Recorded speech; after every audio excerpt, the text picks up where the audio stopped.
دن رات کو چہرے پہ نقاب ڈال کے نا تو مسجد کی گلیاں گھوم رہے تھے عمر فاروق، مدینے کی گلیاں گھوم رہے تھے. ایک دو گلیاں رہ گئیں تو فجر کا وقت ہو گیا.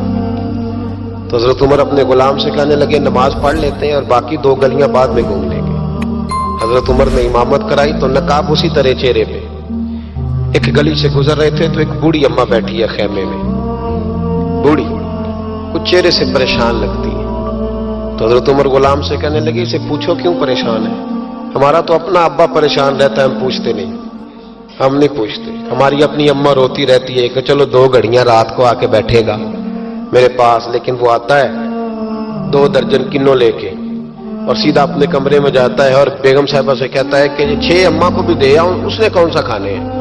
تو وہ پلیٹ میں لے کے آتی ہے. پھر ماں کا دل ٹوٹتا ہے کہ یہ کمائی تو میری تھی، یہ تو بوٹا میں نے پالا تھا، لیکن یہ کس پہ اوپاری کے ہاتھ چڑھ گیا. ہم تو اپنے ماں باپ کو ٹائم نہیں دیتے، لیکن جب لوگ اللہ سے ڈرتے تھے رویہ کیا تھا. حضرت عمر فاروق رضی اللہ تعالیٰ عنہ خادم سے کہنے لگے بوڑھی سے پوچھو. تو پوچھا اماں السلام علیکم. وعلیکم السلام. اماں کیا بات ہے؟ تو اماں کہنے لگی جاؤ دوڑو، تمہیں کیوں بتاؤں، دیہات کی سیدھی سادی بی بی، جاؤ بھاگ جاؤ. کہا نہیں اماں مہربانی کرو اندر تو آنے دو. بڑی منت کے بعد اماں مانی. عمر فاروق عام آدمی نہیں جس سے دنیا کامتی ہے. حضرت عمر اندر گئے. اماں کیوں پریشان ہو؟ تو اماں کہنے لگی تمہیں کیوں بتاؤں، میرا اپنا دکھ ہے. چل اماں بتا دے، تیری مہربانی. تو اماں کہنے لگی میں ایک بیوہ ہوں، بے اولاد ہوں، کوئی میرا سہارا نہیں. مجھے عمر فاروق سے بڑی شکایت ہے. میرے اوپر 25 دینار کا قرضہ چڑھ گیا ہے اور 3 دن ہو گئے میں نے روٹی نہیں کھائی، اور عمر نے میری خبر نہیں لی. حضرت عمر کو پتہ چل گیا لاوارث ہے، اس کا کوئی 2 4 10 ہزار ووٹ کوئی نہیں. ایک کو میکے سے 6 مربے نہیں لے کے آئی، ایک اکیلی تنے تنہا. اور بھائی جب اللہ کا خوف ہوتا ہے تو پھر انسان ان غریبوں کو بھی مناتا ہے. پھر ریڑھی والے کی بھی اہمیت بڑھ جاتی ہے، پھر رکشے والے کی قدر بھی بڑھ جاتی ہے. حضرت عمر فاروق رضی اللہ تعالیٰ عنہ کہنے لگے اماں عمر سے شکوہ ہے؟ کہاں؟ جناب عمر کہتے ہیں میں نے ایک جملہ کہا تو اماں نے تو مجھے لاجواب کر دیا. میں نے کہا اماں عمر کو کیا پتا کہ تو بھوکی ہے اور مقروض ہے، اسے کیا خبر؟ تو اماں کہنے لگی کیا کہا تم نے؟ عمر کو خبر نہیں، اسے پتا نہیں؟ تو عمر سے کہو نا چھوڑ دے حکومت، اس کے حوالے کرے جو خبر رکھ سکتا ہے. کیوں بیٹھا ہے پھر؟ ہمارے حکمران کہتے ہیں ابھی میں صدمے میں ہوں، نکلوں گا تو بات کروں گا. نہ ادھر ادھر کی تو بات کر، یہ بتا کہ قافلہ کیوں لٹا. مجھے رہزنوں سے غرض نہیں، تیری رہبری کا سوال ہے. ہاں تجھے جواب دینا پڑے گا. حضرت سیدنا عمر فاروق رضی اللہ تعالیٰ عنہ سے اماں کہنے لگی نہیں خبر رکھ سکتا تو حکومت کیوں کرتا ہے، چھوڑتا کیوں نہیں؟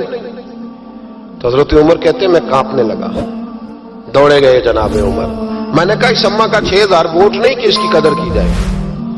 یہ اماں کوئی بہت آکسفورڈ یونیورسٹی کی ڈگری ہولڈر نہیں کہ اس کی بات مانی جائے کہ لاوارث اور بیوہ بی بی. عمر دوڑے گئے، گھر سے اناج کا تھیلا کندھے پہ رکھا، 25 دینار بھی لیے، پکا پکایا کھانا بھی لیا. خادم کہنے لگا حضور مجھے دے دے میں اٹھا لیتا ہوں. تو حضرت عمر فرمانے لگے چل وعدہ کر قیامت کے دن بھی میرا بوجھ اٹھائے گا. کہنے لگا جی نہیں وہاں نہیں اٹھا سکتا. فرمایا پھر آج بھی نہ اٹھا، مجھے ہی اٹھانے دے، یہ میرا بوجھ ہے تو مجھے ہی. اماں کے سامنے 25 دینار بھی رکھے. پھر اماں کو حضرت فاروق اعظم نے 2 مہینے کا راشن بھی دیا، پھر پکا پکایا کھانا بھی دیا. معمولی آدمی کی بات نہیں کر رہا، 24 لاکھ مربع میل کا حکمران. حضرت عمر مدینے میں بیٹھ کے کبھی للکار دے تو کیسر و کسرا کی ٹانگیں کانپے. جناب عمر فاروق رضی اللہ کھانا کھلا کے اماں چارپائی پہ تھی تو عمر نیچے بیٹھ گئے. کہنے لگے اماں چل عمر کو معاف کر دے، چل جانے دے، کوئی عرض نہیں، بیچارے کو پتہ نہیں چلا. تو اماں کہنے لگی تو نے پھر عمر کا ذکر چھیڑ دیا. بیٹے میرے گھاؤ بڑے گہرے ہیں، میرے زخم بڑے سخت ہیں، کلیجہ پھٹے تو تجھے دکھاؤں کتنی تکلیف میں ہوں. میں تو پکا ہوا پھل ہوں، کسی وقت بھی دنیا سے چلی جاؤں گی. میں نے عمر کو معاف نہیں کرنا. جب میں قبر میں جاؤں گی نا، نبی کریم علیہ السلام آئیں گے تو میں عمر کی شکایت کروں گی. میں کہوں گی حضور اس سے پوچھئے یا رسول اللہ بیوہ اور بوڑھی کا خیال ہی نہیں کیا. تو آپ کے غلام کہتے ہیں میں نے عمر کو کبھی اتنا روتے نہیں دیکھا جتنا آج روئے. کہنے لگے اماں عمر کو میں جانتا ہوں وہ کمزور ہے, یہ شکایت نہ لگانا, وہ کمزور ہے, مقابلہ نہیں کر سکے گا, یہ شکایت نہ لگانا, چل معاف کر دے. تو اماں کہنے لگی اچھا تو مجھے کچھ اچھا لگتا ہے, جا تیری خاطر عمر کو معاف کیا, تو پیارا لگا ہے, جا معاف کیا, تیری خاطر معاف کیا, تیری خاطر عمر کو معاف کیا. حضرت عمر فاروق کہنے لگے مجھے لکھ کے دو.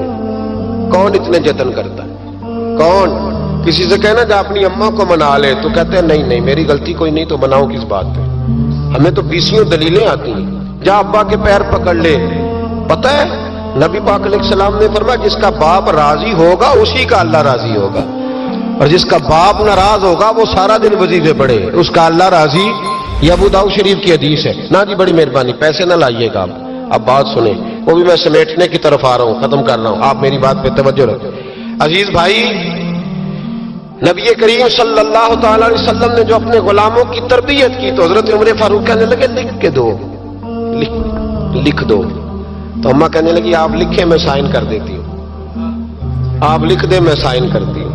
حضرت عمر نے لکھا فلاں بنت فلاں کو عمر سے شکایت تھی, پھر انہوں نے عمر کو معاف کر دیا. اماں سائن کرنے ہی لگی تھی, سائن کرنے ہی لگی تھی کہ مولا علی شیر خدا آ گئے, حضرت عبداللہ ابن مسعود آ گئے. اوہو عمر یہاں بیٹھے ہوئے ہو, میں سارے مدینے میں تلاش کر رہا تھا, یہاں بیٹھے ہو, وہ کچھ لوگ ملنے آئے, نکلو. اماں نے سنا کہ یہ عمر تھے تو اماں اٹھ کے کھڑی ہو گئی.